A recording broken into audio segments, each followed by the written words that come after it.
یعنی میں حیران ہوتا ہوں کہ وہ جلتی آگ کو بجھانے کی بجائے، فائر فائٹنگ کرنے کی بجائے، حکومت میں بیٹھے ہوئے وزراء وہ جلتی پہ تیل ڈال رہے ہیں۔ کوئی کہتا ہے جی کہ یہ بھارت کے ایجنڈے پہ ہیں، یہ غدار ہیں، یہ ان کے ساتھی ہیں۔ کوئی وزیر کہتا ہے کہ جی ہمارے جو ٹرینڈ کیے ہوئے مجاہدین ہیں وہی واپس ہمارے گلے پڑ گئے ہیں، وہ ہم سے اب لڑ رہے ہیں۔ ایک تو اس کے اندر ایک بڑا اعتراف ہے کہ بھارت کے اندر جو مجاہدین لڑتے تھے انہیں پاکستان کی فوج ٹرینڈ کرتی تھی، اور یہ پاکستان کے وزراء یہ اعتراف کر رہے ہیں کہ جناب ہمارے ہی ٹرینڈ کیے ہوئے مظاہرین واپس ہمیں پڑ گئے ہیں۔ اب یہ اس طرح کے جو غیر ذمہ دارانہ سٹیٹمنٹ ہیں ان سے تو جلتی پہ تیل ڈلے گا اور وہاں پہ آگ لگائی جا رہی ہے۔ لوگ پیچھے ہٹنے کو تیار نہیں ہے، وہ اپنے پیاروں کو دفنانے کے بعد پھر آگے بڑھنے کی بات کر رہے ہیں۔ اسٹیبلشمنٹ کے جو ٹاؤٹ صحافی ہیں وہ اب یہ پیغامات دے رہے ہیں اسٹیبلشمنٹ کی جانب سے، یعنی ڈاک لے کر آتے ہیں، وہ یہ بتاتے ہیں کہ جناب اسٹیبلشمنٹ نے یہ فیصلہ کر لیا ہے کہ سمجھوتا نہیں کریں گے، مار ڈالیں گے، سزا دی جائے گی۔ دیکھیں یہ وہ صحافی تو اپنے منہ سے یہ کہتے ہیں جناب دیکھیں تو ہم تو خبریں دے رہے ہیں، ہمیں تو جناب اندر سے سورس سے پتہ چلتا ہے کہ مار دیا جائے گا، قتل کر دیا جائے گا، تباہ کر دیا جائے گا، برباد کر دیا جائے گا، کوئی نرمی نہیں ہوگی، بہت سختی کی جائے گی، ہارڈ سٹیٹ کر دی جائے گی، انج کر دیں گے اونٹ کر دیں گے۔ نہیں، یہ خبر نہیں ہے۔ یہ وہ دھمکیاں ہیں جو جرنیل اپنے منہ سے نہیں لگا سکتے۔ اگر جرنیل اپنے منہ سے یہ دھمکیاں لگائیں تو پوری دنیا میں ان کے منہ پہ تھو تھو ہو جائے گی۔ لہذا یہ دھمکیاں لگانے کے لیے انہوں نے اپنے ٹاؤٹس پالے ہوئے ہیں اور وہ ان کے ذریعے سے یہ دھمکیاں لگواتے ہیں۔ یہ خبر کوئی نہیں ہوتی۔ جرنیل کا جو دھمکی لگانے کا دل کرتا ہے نا کہ یہ والی دھمکی میں نے لگانی ہے پاکستانی عوام کو، دھمکی خود نہیں لگاتا، وہ کرتا یہ ہے کہ اپنے ٹاؤٹ کے ذریعے سے وہ دھمکی لگواتا ہے۔ خبر کوئی نہیں ہوتی اس کے اندر، میری دھمکی ہوتی ہے، آگے وہ ٹاؤٹ بیٹھ کے شروع ہو جاتا ہے ان کے بہاف کے اوپر۔ یعنی یہ تو وہ حرکت ہے نا کہ وہ چودھری کے ساتھ ایک مراسی ہوتا ہے، وہ چودھری کے بہاف پہ ہر ایک کو دھمکی لگاتا پھرتا ہے۔ تو یہ اس طرح کے کام ہے، یہ صحافیوں کے کرنے والے کام نہیں ہے۔ یہ جو ڈاک لے کے آ جاتے ہیں ہر دوسرے دن آگے بیٹھ جاتے ہیں کہ جناب نہیں ہم نے جناب ہم خبر نکال کے لائے ہیں، اسٹیبلشمنٹ جناب اور ڈنڈا دے گی اور ہارڈ سٹیٹ کرے گی اور زیادہ یہ کرے گی اور زیادہ وہ کرے گی۔ وہ دھمکیاں لگا رہے ہوتے ہیں کسی اور کے بہاف کے اوپر، اور وہ جرنیل جو ہے وہ اپنے منہ سے دھمکی لگانا نہیں چاہتے۔ انہیں پتا ہے کہ کل کو اس کا جواب دینا پڑے گا، کل کو ہم پھنس جائیں گے، اور کل کو اگر اس بندے کو پکڑ کے اس کی کچی مروڑ کے اس سے پوچھیں کہ بتا بھی کس نے تجھے کہا تھا کہ یہ والی دھمکی لگا، تو یہ نام بھی نہیں لے سکے گا کس نے مجھے کہا تھا، اور اگر نام لے گا بھی تو کوئی مانے گا بھی نہیں اس کی بات۔ یہ ٹوٹل اوقات ہے۔ لیکن دھمکیاں فی الحال لگائی جا رہی ہیں، آزاد کشمیر کے لوگوں کو بھی عالمی میڈیا اس پہ کافی کوریج کر رہا ہے، وہ سب ہم دیکھ رہے ہیں۔ اب ناظرین اس میں جو لوگ شہید ہوئے ان میں ایک امام مسجد شہید ہو گئے، یعنی ان کا کیا قصور تھا؟ ایک امام مسجد ہے، وہ نماز پڑھا رہے ہیں وہاں، وہ بھی نماز پڑھاتے تھے، وہ بھی شہید ہو گئے۔ ایک استاد ہے معلم، وہ بھی شہید ہو گئے۔ ایک ہمارا پی ایچ ڈی کا طالب علم تھا، بڑا اچھا نوجوان اسامہ جمیل، وہ نعرے لگواتا تھا لوگوں کو، لوگوں کے جذبات بھڑکاتا تھا، انہیں بولتا تھا کہ بولو اور کھل کر اپنے لیے آواز اٹھاؤ، انقلاب کے لیے آواز اٹھاؤ، اپنے حقوق مانگو۔ پی ایچ ڈی کر رہا تھا وہ نوجوان، وہ کوئی دہشت گرد تو نہیں تھا نا۔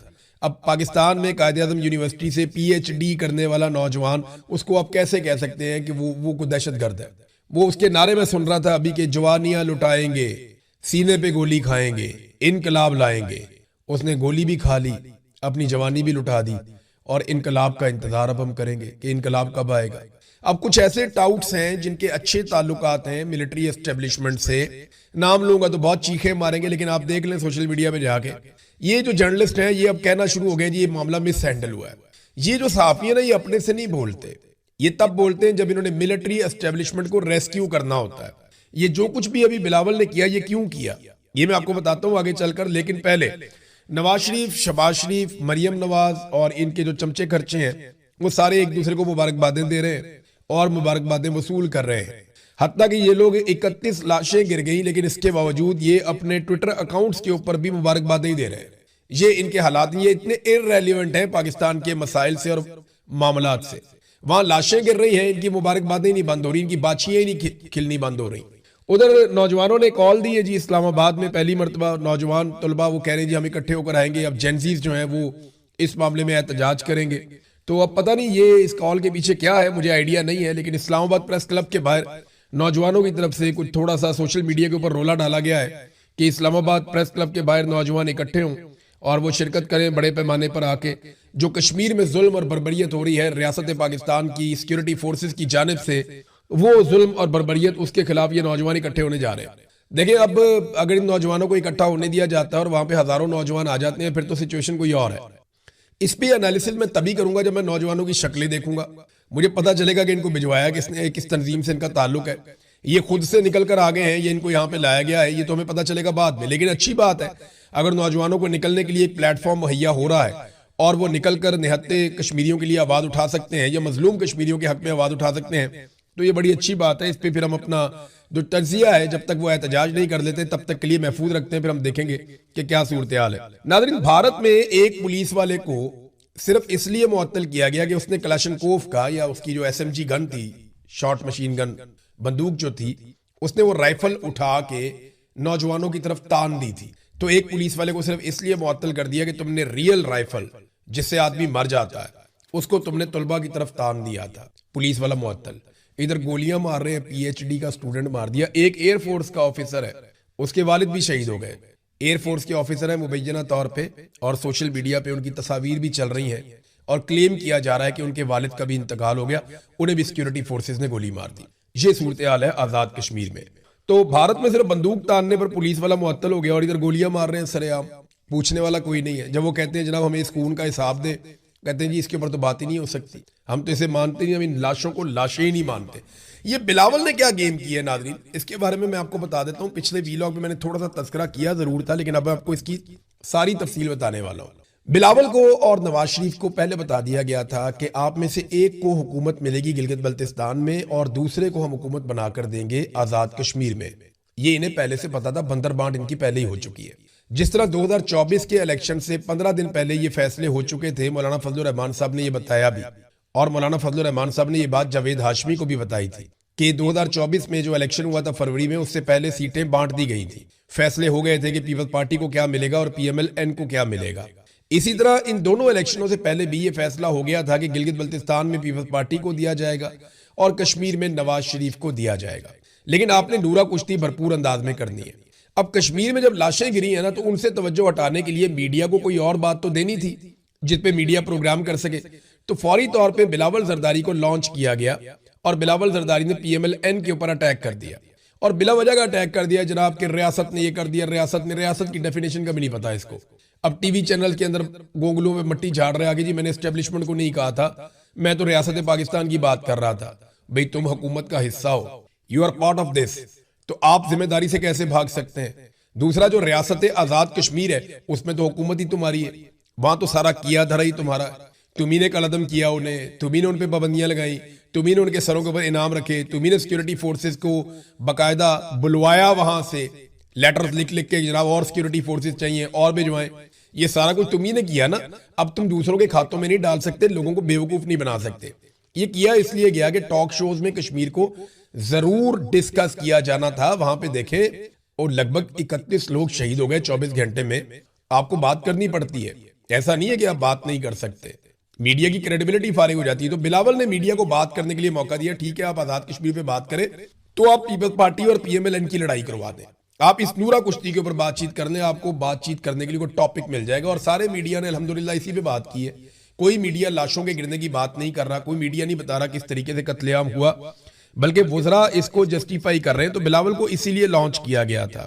مریم نے کہا میں بلاول کو سمجھانا چاہتی ہوں کہ الیکشن کا فیصلہ ریاست نہیں عوام کرتے ہیں. عوام کا فیصلہ مانا تھا تم لوگوں نے, 17 سیٹوں سے اقتدار میں آ کر بیٹھ گئے فارم 47 لے کر. عوام کے دیے ہوئے فارم 45 پہ تو آپ سارے پورا ٹبر ہی ہار گیا تھا, اور اب آپ لوگ جو ہے وہ اکٹھے ہو کر آ کر بیٹھ گئے اور آپ لوگوں نے کہا جی ٹھیک ہے فارم 47 ہی قبول ہے. تو فارم 47 میں تو عوام کا کچھ لینا دینا نہیں تھا. عوام نے تو پاکستان تحریک انصاف کو جتایا تھا, اور وہ شرجیل انعام میمن نے بھی یہ بات کی ہے, سندھ سے بیٹھ کر, وہ سندھ کے وزیر ہیں, وہ بھی یہ کہتے ہیں کہ پنجاب میں ان کو بدترین شکست ہوئی ہے, لیکن جس طرح ان کو اقتدار میں بٹھایا گیا ہے وہ تو اب ساری دنیا ہی جانتی ہے. ناظرین, سینیٹر مشتاق یہ جانا چاہ رہے تھے آزاد کشمیر, لیکن تعداد بہت زیادہ نہیں تھی لوگوں کی ان کے ساتھ, تو پولیس کی ایک نفری نے ان کو روک لیا. وہاں پہ دھکا مشتی ہوئی تھوڑی سی, اس کے بعد یہ لوگ وہاں بیٹھے, انہوں نے دھرنا دے کر احتجاج کیا, اور پھر جب واپس آ رہے تھے تو سینیٹر مشتاق کو وہاں سے غائب کر دیا گیا. اچانک سے رش لگایا گیا, وہاں پہ گاڑیاں آ جاتی ہیں, بندے آ جاتے ہیں, کو پولیس والے ان کی گاڑی پہ قبضہ کرتے ہیں اور ان کو لے کر نکل جاتے ہیں.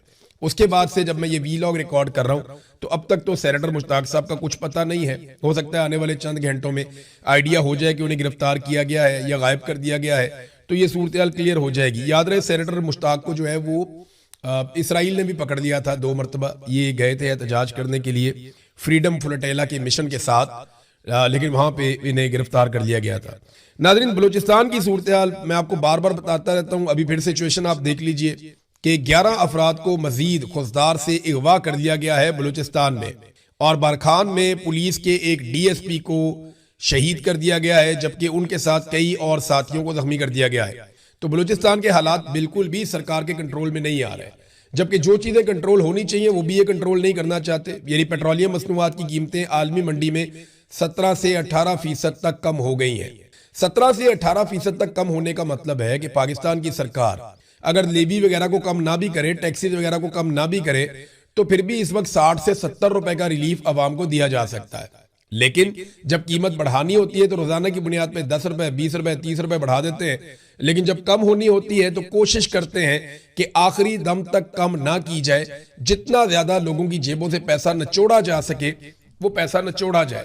لہذا اسی لیے ابھی تک پیٹرولیم مصنوعات کی قیمتیں کم نہیں کی۔ یہ ہے کہ بہت بڑی تعداد میں مزید فورسز کو پہنچانے کی تیاری کی جا رہی ہے گلف میں، یعنی خلیجی علاقوں میں، اور ڈونلڈ ٹرمپ نے اس وقت جو اطلاع آئی ہے اس اطلاع کے مطابق لگ بھگ ایک مزید جنگی بیڑا وہ جا رہا ہے، امریکی مرینز کی ایک بڑی تعداد جا رہی ہے، کو 5000 امریکی فوجی جو ہے وہ اس خطے میں مزید پہنچائے جائیں گے، اور اس کے علاوہ ایئر فورس اور بحری جہاز، یہ ساری چیزیں وہاں پہ وہ قریب لے کر جا رہے ہیں، اور ان کا یہ کہنا ہے کہ وہ ایران کے اوپر مزید حملے کرنا چاہتے ہیں۔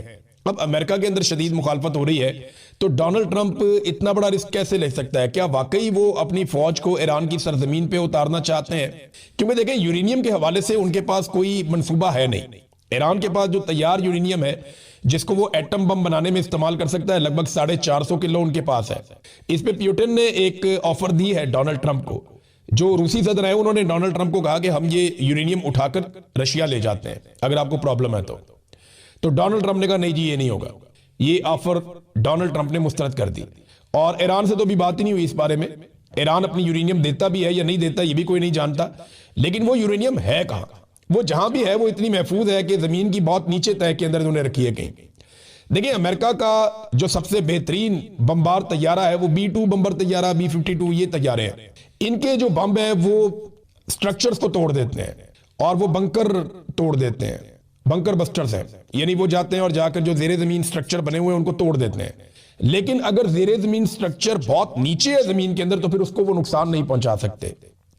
سینکڑوں فٹ نیچے جو ہے وہ ایران نے، اور وہ مٹی کی لیئر ہے، کنکریٹ کی لیئر جو ہے اس کو وہ توڑ دیتے ہیں میزائلز۔ مٹی کی لیئر کے اندر گھسنا وہ بہت مشکل ہوتا ہے، اور جو مٹی ہے یا جو قدرتی جو عوامل ہیں ان کے اندر سے گزرنا بم کا اتنا آسان نہیں ہوتا۔ جو کنکریٹ کا سٹرکچر ہوتا ہے اس کو توڑنے کے لیے بم ڈیزائن کیا جاتا ہے۔